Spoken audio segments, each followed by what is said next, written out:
चलिए विद्यार्थियों, आज हमें देखना है डायरेक्ट एंड इनडायरेक्ट नरेशन। जैसे कि आप देख भी रहे हैं, प्रत्यक्ष और अप्रत्यक्ष कथन। इसके आप लोगों ने तमाम वीडियो देखे होंगे, लेकिन विद्यार्थियों के सामने समस्या वही रहती है कि नरेशन अच्छे से बनता क्यों नहीं है। तो यह आपका ऐसा वीडियो है कि इसके माध्यम से आपको तमाम प्रकार के, चाहे डायलॉग्स हों, कोई नरेशन हो, आप आसानी से उन्हें सॉल्व कर लेंगे, क्योंकि यह नोट्स है और नोट्स बड़ा ही सरल भाषा में बताया गया है। चलिएगा, वीडियो को स्किप ना करें, और अगर कोई समस्या है तो लीड जरूर लगा ले कानों में, ताकि आपको अच्छे समझ में आए। देखिएगा, डायरेक्ट एंड इनडायरेक्ट नरेशन। ठीक है, तो डायरेक्ट को बोलते हैं प्रत्यक्ष, एंड को बोलते हैं और इनडायरेक्ट को बोलते हैं अप्रत्यक्ष। नरेशन का मतलब होता है कथन या बातें। प्रत्यक्ष और अप्रत्यक्ष कथन, ठीक है, या प्रत्यक्ष और परोक्ष कथन। कथन मतलब बातें भी होती हैं, बातचीत भी होती है, नरेशन। ठीक है, तो आज हमें बातचीत के बारे में पढ़ना है। तो पहले बात करेंगे डायरेक्ट क्या है। ठीक है, तो डायरेक्ट देखिएगा, डायरेक्ट की अगर हम परिभाषा देखें कि इसमें किसी बात को फेस टू फेस रखा जाता है। फेस टू फेस का मतलब होता है आमने सामने। ठीक है, जैसे आप लोगों ने कहा भी होगा, सुना भी होगा कि हम डायरेक्ट प्रधानाचार्य से मिलेंगे, हम डायरेक्ट डीएम से मिलेंगे। तो डायरेक्ट का मतलब होता है कि किसी बात को फेस टू फेस रखना, डायरेक्ट बात रखना, यानी कि आमने सामने बात रखना। और इसके दो भाग होते हैं। ठीक है, डायरेक्ट के दो भाग होते हैं। कौन सा? पहला भाग होता है रिपोर्टिंग वर्ब, और दूसरा भाग होता है रिपोर्टेड स्पीच। अच्छा, रिपोर्टिंग वर्ब को हिंदी में कहते हैं सूचित करने वाली, और वर्ब का मतलब होता है क्रिया, सूचित करने वाली क्रिया। अच्छा, क्या सूचित करती है जी क्रिया? तो इसका मतलब होता है कि यह ये सूचना दे देती है कि यह काम कब हुआ है, कि प्रेजेंट में हुआ है, कि पास्ट में हुआ है, या फ्यूचर में हुआ है। तो रिपोर्टिंग वर्ब। और दूसरा भाग होता है रिपोर्टेड स्पीच, मतलब सूचित किए गए भाषा, ठीक है, या शब्द, तो उसे बोलते हैं रिपोर्टेड स्पीच। तो डायरेक्ट के कितने भाग होते हैं?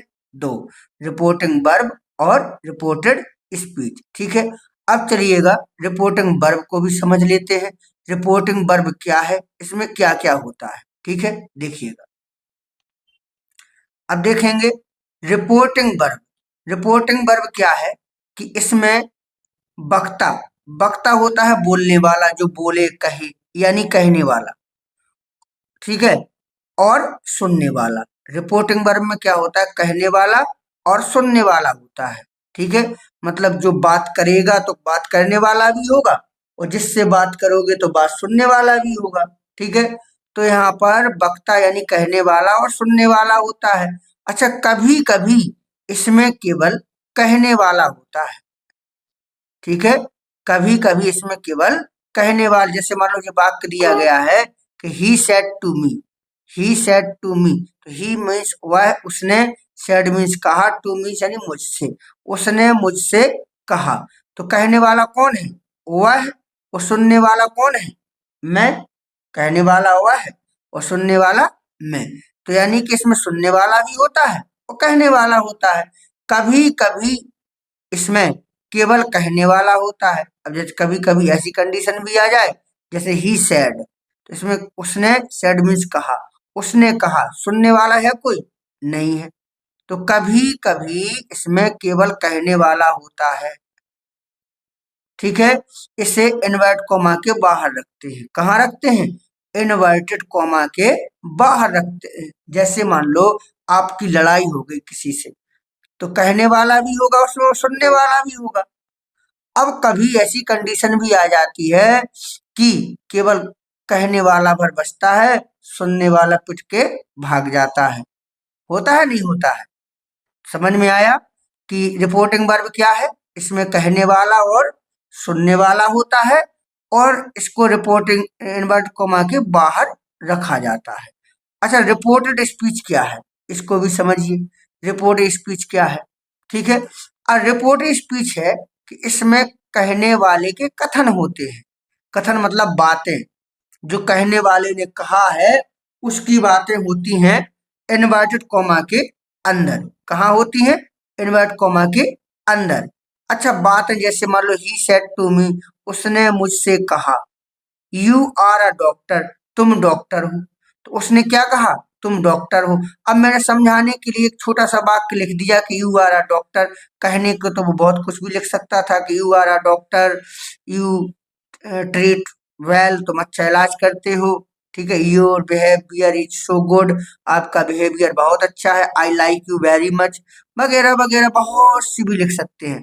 तो रिपोर्ट स्पीच में क्या है कि छोटी सी भी हो सकती है, बड़ी सी भी हो सकती है, एक पेज भी हो सकता है। जैसे मान लो, जैसे आ जाए कि गोस्वामी तुलसीदास सेड, या तुलसीदास सेड, तुलसीदास ने कहा, कॉमन वर्ड कॉमा लग जाए, और पूरी रामायण लिख जाए, रामचरितमानस लिख जाए, तो पूरी रामचरितमानस रिपोर्टेड स्पीच में भी जा सकती है। मतलब रिपोर्टेड स्पीच बहुत बड़ी होती है, ठीक है। अब संक्षेप में आप समझिएगा कि रिपोर्टिंग वर्ब क्या है और रिपोर्टेड स्पीच क्या है। तो रिपोर्टिंग वर्ब बाहर होती है, रिपोर्टेड स्पीच अंदर होती है। स्पीच अंदर और वर्ब बाहर, यानी कि कॉमन वर्ड कॉमा के बाहर होती है वर्ब और कॉमन वर्ड कॉमा के अंदर होती है स्पीच, यानी कि रिपोर्टिंग वर्ब रिपोर्टेड स्पीच। समझ में आया? रिपोर्टिंग वर्ब क्या है, रिपोर्टेड स्पीच क्या है। चलिएगा अब हम अगला पॉइंट देखते हैं, ठीक है। और इसको बहुत ही आसानी से अगर आपने समझ लिया, समझे, तो ये मान के चलिएगा कि आप नरेशन को, कोई भी नरेशन हो, क्योंकि मेन जड़ यही होती है। मैं भी बच्चों को बहुत समय से पढ़ा रहा हूँ, तो मैंने देखा है कि बच्चा यहीं पर डिस्टर्ब होता है और कहीं डिस्टर्ब नहीं होता, और तो बहुत आसान होते हैं। अब देखिएगा, नोट लगा है, नोट समझिएगा। यदि रिपोर्टिंग वर्ब में, यदि रिपोर्टिंग वर्ब में ऑब्जेक्टिव ऑब्जेक्ट हो, ऑब्जेक्ट मतलब कर्म, ठीक है। जैसे मान लो दिया गया ही सेड टू मी, तो ही क्या है? कर्ता, सेड टू क्या है? वर्ब, मी क्या है? ऑब्जेक्ट यानी कर्म। यदि रिपोर्टिंग वर्ब में ऑब्जेक्ट हो, ऑब्जेक्ट मतलब कर्म, ऑब्जेक्ट को हिंदी में क्या बोलते हैं? कर्म, यानी कर्म हो, तो सेज, सी, सेड को क्रमशः, मतलब क्रमशः का मतलब होता है सेज बदल जाएगा टेल्स में, से बदल जाएगा टेल में, और टोल्ड, सेड बदल जाएगा टोल्ड में, ठीक है। आया समझ में? सेज हो जाएगा टेल्स में, से हो जाएगा टेल में, और सेड हो जाएगा टोल्ड में। भाई जी इसमें फर्स्ट, भाई ये फर्स्ट फॉर्म है तो ये फर्स्ट फॉर्म हो गया, जिसमें एस जोड़ा तो इसमें एस जोड़ा, ये सेकंड फॉर्म है तो ये सेकंड फॉर्म हो गया। अच्छा, ये बदला क्यों, ये भी समझ लो, ये बदला क्यों? इसलिए बदलता है, देखिए, कि रिपोर्टिंग वर्ब में अगर ऑब्जेक्ट हो तो ये बदल जाते हैं। क्यों बदल जाते हैं? इसका एक कारण होता है। से मीन्स होता है कहना, से मीन्स क्या होता है? कहना। तो जब हम डायरेक्ट कहते हैं तो कहते हैं, और इनडायरेक्ट में हम क्या करते हैं? कहते नहीं हैं, फिर क्या है? बताते हैं। तो टेल मीन्स होता है बताना, ठीक है। से मीन्स कहना और टेल मीन्स बताना, इसलिए से और सेड, टेल, टेल, टोल्ड में, वो तो देखो ऐसा वर्ब के अनुसार बदल जाता है। अगर फर्स्ट फॉर्म है तो फर्स्ट फॉर्म में चला जाएगा, सेकंड फॉर्म है तो सेकंड फॉर्म में चला जाएगा। समझ में आ रहा है ना? अब एक एग्जाम्पल भी दिए गए, इनको भी हम थोड़ा देख लेते हैं। जैसे दिया गया है कि रानी सेड टू मी, रानी ने मुझसे कहा, रानी मुझसे कहती है, सी इज रीडिंग। अब देखो यहाँ सेज आया, सेज आया, तो रानी, अब सेज जो है, सेज लगा है, तो देखो टेल्स से बदल जाएगा टेल्स, फिर मी, रानी टेल्स मी, कॉमा की जगह दैट सी इज रीडिंग, इस तरीका से Rani tells me that she is reading. तो यहाँ टेल्स बदल गया जी। अब ये सेट टू है, भाई देखो सब्जेक्ट, वर्ब, ऑब्जेक्ट, और अगर ऑब्जेक्ट हो तो सेट वगैरह, सेट किसे बदलेगा? टोल्ड में, तो ये हो जाएगा दे, और सेट टू क्या बदल जाएगा? टोल्ड मी, कॉमा की जगह दैट, ठीक है। और देखो जब बदलता, अगर तुम्हें बन जाए तो अच्छी बात है, ना बने तो इसको भी हम समझा रहे हैं आगे। तो दे बदलेगा, बी बदलेगा दे के अनुसार, तो हो जाएगा दे कुड डू इट, इस तरीका से, ठीक है। तो आपको समझ में आया कि रिपोर्टिंग वर्ब में अगर ऑब्जेक्ट हो तो किस तरीका से बदल जाते हैं, तो हम इनको ऐसे बदल देंगे। ठीक है, कोई दिक्कत? तो रिपोर्टिंग वर्ब समझ में आया, रिपोर्ट स्पीच समझ में आया, डायरेक्ट क्या है इसको समझा। अब हम आगे बढ़ते हैं। अब देखिएगा, सबसे ज्यादा दिक्कत बच्चों को यहीं पर होती है नरेशन में, मैंने देखा है और शायद आपको भी पता होगा, पर्सन बदलना। पर्सन बदलना वैसे तो बहुत आसान है, लेकिन उन बच्चों के लिए थोड़ी कठिन हो जाता है जिनको समझ में नहीं आता है कि पर्सन हम बदलते क्यों हैं।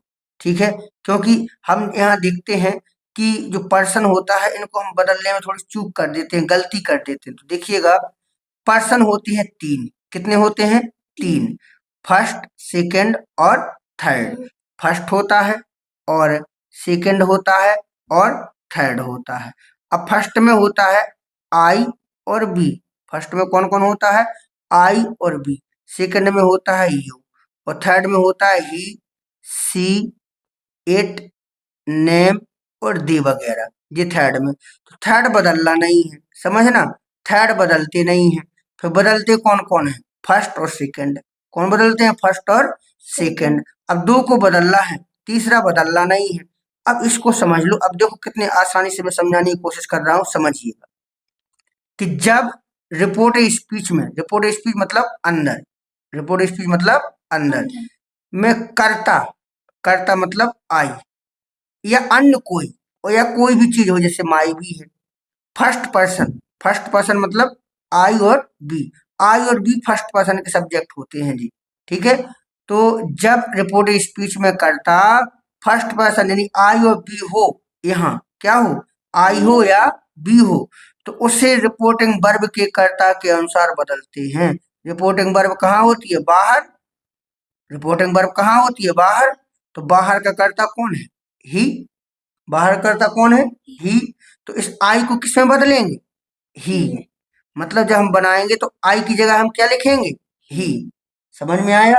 अगर यहाँ पर आई है या बी है, आई है या बी है, तो जो आगे होगा वो हम लिख देंगे। समझ में आया? अब बना जैसे ही सैड, ही सैड, कॉमा की जगह दैट। अब आई की जगह क्या लिख दें? क्योंकि आई फर्स्ट पर्सन में है, जो आगे होगा तो हमें लिखना पड़ेगा ही। Was learning. अब जब वॉच कहाँ से आया जी, अगर समझ में आया तो ठीक है, वरना इसके लिए हम आगे भी चलेंगे, आगे वीडियो है अभी। ठीक है, तो ही समझ में आया जो मैं समझा रहा हूँ कि जी कहाँ से बदला। अगर यहाँ आई या बी आ जाए तो जो आगे वो लिख देना है। अब आई के साथ अपनी की अंग्रेजी क्या होती है? माई। तो ही के साथ अपनी की अंग्रेजी क्या हो जाएगी? His lesson. समझ में आया? He said that he was learning his lesson. तो हमने ही को बदला और हिज को, आई को बदला ही में और माई को बदला हिज में। एक और देख लो, एक और समझो। ठीक है, अब दिया गया है जैसे कि they said to me we have done. ठीक है, अब देखो पर्सन बता रहा हूँ, रिपोर्ट स्पीच में पर्सन कहाँ है? बी। बी आया, बी कौन से पर्सन में आता है? First person. तो फर्स्ट मतलब आगे, फर्स्ट मतलब आगे। ठीक है, तो आगे कौन है? दे। तो यहाँ क्या होगा? दे। यही समझना है, ये तो तुम समझ चुके हो कि दे और सेट का बदलेगा आप जी, सेट टू। कर्म आ गया, ऑब्जेक्ट आ गया, ये टोल्ड में बदल जाता है, जो हम पढ़ा चुके हैं अभी। टोल्ड मी, कॉमा की जगह दैट और बी की जगह क्या हो जाएगा? They had done. कोई दिक्कत किसी को? दे कहाँ से आया? पता चल गया दे कहाँ से आया? तो याद रखिएगा, आई और बी, इसका मतलब आई मीन्स मैं और बी मीन्स हम। तो हम बदलेंगे आगे, हम बदलेंगे आगे। जो मतलब आगे हो उसको बदल देना है। हम बदलेंगे आगे और तुम बदलोगे पीछे। मतलब यू बदलेगा कर्म। कर्म कहाँ होता है? ऑब्जेक्ट कहाँ होता है? पीछे। समझ में आया जी? कि मैं बदलूंगा, मैं कहाँ बदलूंगा? आगे। हम बदलेंगे आगे, मतलब अगर हम आ जाए, बी आ जाए या आई आ जाए, तो जो आगे हो वो लिख देना है। हम बदलेंगे आगे, तुम बदलोगे पीछे। अब देखो हम तुमको दूसरा नंबर का बता रहे हैं, देखिएगा। जब रिपोर्ट स्पीच, जब रिपोर्ट स्पीच में कर्ता सेकंड पर्सन मतलब यू हो, क्या हो, यू। जब रिपोर्टिंग स्पीच में कर्ता सेकंड पर्सन मतलब यू हो, बदलते तो दोनों है, या तो फर्स्ट पर्सन बदलता है, सेकंड पर्सन बदलता है, थर्ड तो बदलता ही नहीं, थर्ड थोड़ी बदलेगा। अब यू हो तो उसे रिपोर्टिंग वर्ब के कर्म के अनुसार बदलते हैं, रिपोर्टिंग वर्ब के कर्म के अनुसार, जो कर्म हो उसके अनुसार बदलेंगे। ठीक है, जैसे मान लो जी वाक्य दिया गया है कि she said to her mother, she क्या है, सब्जेक्ट, सेड टू क्या है, वर्ब, हर मदर क्या है, ऑब्जेक्ट यानी कर्म। तो अब यू को बदलना है, यू कहाँ बदलेगा, पीछे, पीछे कौन है, हर मदर। या तो यू की जगह हर मदर लिख लो, या हर मदर के लिए हम क्या लिख सकते हैं, सी, क्या लिख सकते हैं, सी, हर मदर, क्योंकि लड़की है, औरत है, महिला है, तो महिला के लिए हम क्या लिख सकते हैं, लड़की के लिए हम सी लिखते हैं, और लड़कों के लिए क्या लिखते हैं, ही। तो हम यहाँ या तो हम सी कर दें या हर मदर कर दें। आया समझ में, देखो सी और सेट टू का बदलेंगे, टोल्ड में, टोल्ड हर मदर, यहां तक दिक्कत किसी को नहीं होनी चाहिए, कॉमा की जगह दैट। अब यू बदलेंगे तो या तो यहाँ हर मदर लिख लो या फिर सी। अब बताइए यहाँ किसी को दिक्कत, बिल का हो जाएगा वुड हेल्प द पुअर। ठीक है, तो हो गया जी, यू कहाँ से सी कहाँ से आई तो पता चल गया। अच्छा, इसमें लगा है कि यदि कर्म ना हो, कभी कभी ऐसी कंडीशन आ जाती है कि ऑब्जेक्ट होता ही नहीं है, कि यदि जैसे मानो जी आ गया ही सैड, यहाँ आ गया ही सैड, कर्ता क्रिया कर्म है ही नहीं, कहाँ है इसमें कर्म, है नहीं है, कर्ता क्रिया कर्म है ही नहीं है। तो यदि कर्म ना हो तो यू को छोड़कर, मतलब यू वहां छोड़ दो, इसे भर नहीं लिखना है, यू को छोड़कर किसी भी पर्सन को मान सकते हो कर्म, यू वहां पर छोड़ दो। तो यू को छोड़ देना है, जो भी तुम चाहो उसको, जैसे ही सैड, कॉमा की जगह दैट। अब यहाँ यू की जगह हम क्या लिख दें, क्योंकि यू तो बदलता है पीछे, आई भी आगे तुम पीछे, मैं आगे तुम पीछे बदलेगा, पीछे कुछ है नहीं है, क्या है कुछ पीछे नहीं है, तो फिर किसे बदलोगे, तो यू को छोड़ के, तो मैं किसको आई मान लू, बिल्कुल मान लू, आई शुड रीड डेली। समझ में आया जो आई कहां से आई, क्योंकि यू को छोड़कर मैंने कुछ भी मान लू, समझ में आया, चलिएगा अच्छी बात है, समझ में आना भी चाहिए। ठीक है, तो देखिएगा पर्सन जो होते हैं, तो पर्सन यानी कि तीन होते हैं, फर्स्ट सेकंड थर्ड। तो आई भी मतलब मैं या हम बदलेंगे आगे, तुम बदलोगे पीछे। ठीक है, और थर्ड पर्सन को हम देखते हैं, थर्ड पर्सन क्या है, शॉर्ट में भी बता दिया, थर्ड पर्सन भी देख लो। थर्ड पर्सन क्या है, क्या कहता है थर्ड पर्सन, देखिएगा कि जब रिपोर्टिंग स्पीच का करता, जब रिपोर्टिंग स्पीच का करता थर्ड पर्सन में हो, मतलब जी वाला यहाँ जो करता मिले वो थर्ड पर्सन में हो, ही हो, सी हो, इट हो, नेम हो, दे हो, या कोई, तो मतलब ये सब हो तो कोई परिवर्तन नहीं करेंगे, बिल्कुल नहीं बदलेंगे, थर्ड पर्सन बदलता ही नहीं है। ये बन जाएगा रवि सैड और कॉमा की जगह दैट। अब बताइए दे बदलेगा, नहीं बदलेगा, देवर वेटिंग, देवर वेटिंग, ये बन गया हमारा नरेशन। तो पर्सन बदलना कितना आसान है, मैं या हम बदलेंगे आगे, हम बदलेंगे आगे, तुम बदलोगे पीछे, और थर्ड पर्सन बदलना ही नहीं है। ठीक है, अब आगे देखिए, अधिकांशतः विद्यार्थियों के माइंड में अब एक क्वेश्चन बनता है कि एज एम आर कैसे बदलते हैं, हैज हैव कैसे हो, क्या होता है। तो देखो नरेशन में टेंस बदलना भी आवश्यक होता है, कब होता है, कि जब वाक्य का रिपोर्टिंग वर्ब यानी कि जो बाहर होता है, सेड वगैरह होता है, सेड टू वगैरह होता है, पास्ट टेंस में हो, यानी कि सैड हो, सीधा मैं कह दूं कि सैड हो। तो अब करेंगे क्या कि आल प्रेजेंट, आल पास्ट में बदल जाएंगे, मतलब प्रेजेंट इंडेफिनिट पास्ट इंडेफिनिट में बदल जाएगा, प्रेजेंट कंटिन्यूअस पास्ट कंटिन्यूअस में बदल जाएगा, प्रेजेंट परफेक्ट पास्ट परफेक्ट में बदल जाएगा, present perfect continuous past perfect continuous में बदल जाएगा। ठीक है, अब पास्ट इंडेफिनिट जो है वो बदल जाएगा पास्ट परफेक्ट में, और पास्ट कंटिन्यूअस जो है वो बदल जाएगा पास्ट परफेक्ट कंटिन्यूअस में। ठीक है, अब हम बात कर लेंगे थोड़ा फ्यूचर की।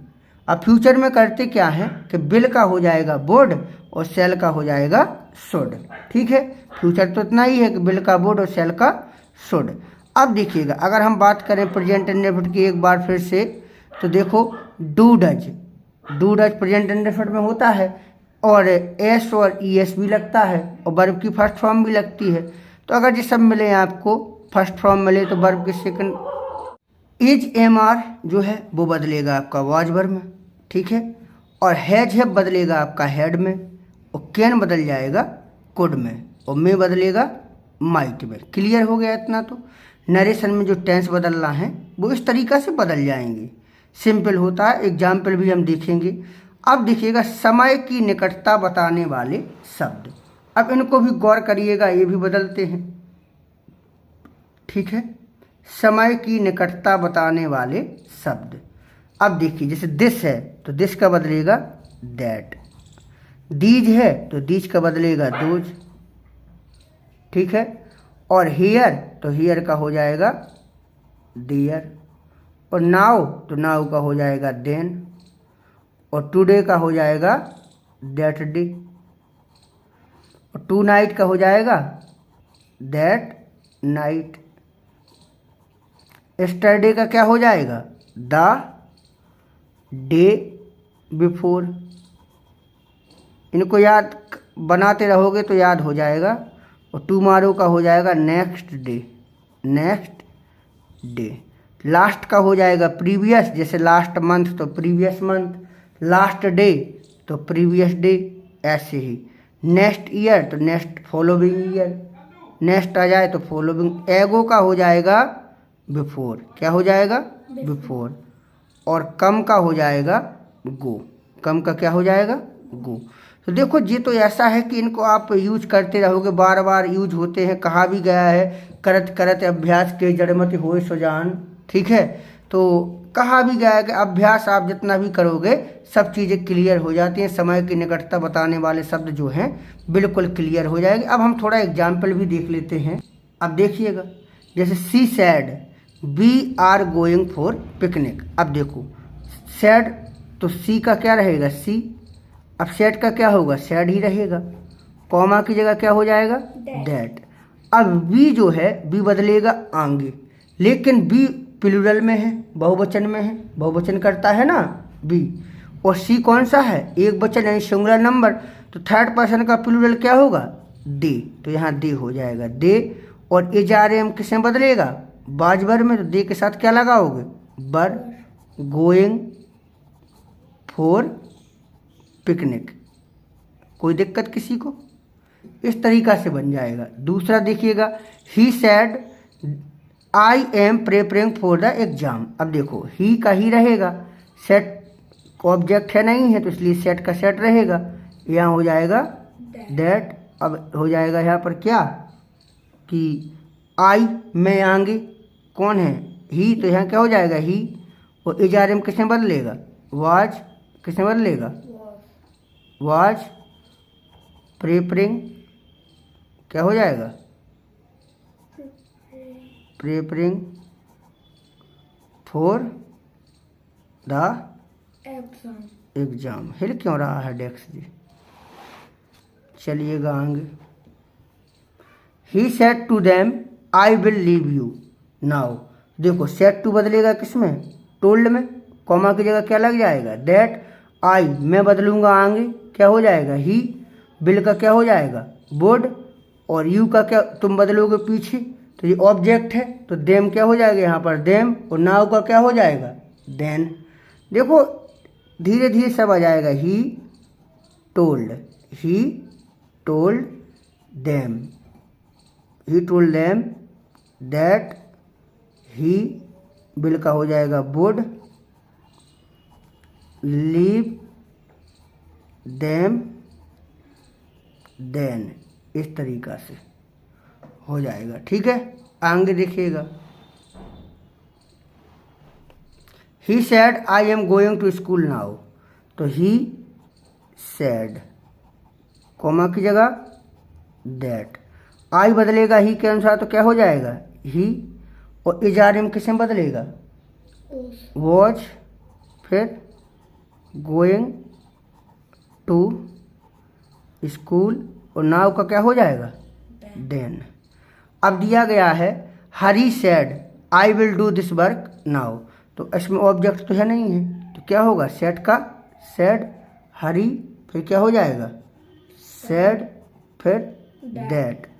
मैं बदलूंगा आगे, तो चाहे हरी लिख लो, और हरी के लिए हम क्या लिख सकते हैं ही, और बिल का क्या हो जाएगा वुड, डू का डू रहेगा, दिस का क्या हो जाएगा दैट, वर्क, और नाउ का क्या हो जाएगा देन। समझ में आया? चलिएगा, तो ये बेसिक नॉलेज था, और बाकी जो वीडियो है, बाकी जो नरेशन के, वो आपको प्लेलिस्ट में मिल जाएंगी। मैं एक एक चीज़ प्लेलिस्ट में दे दूंगा। धन्यवाद।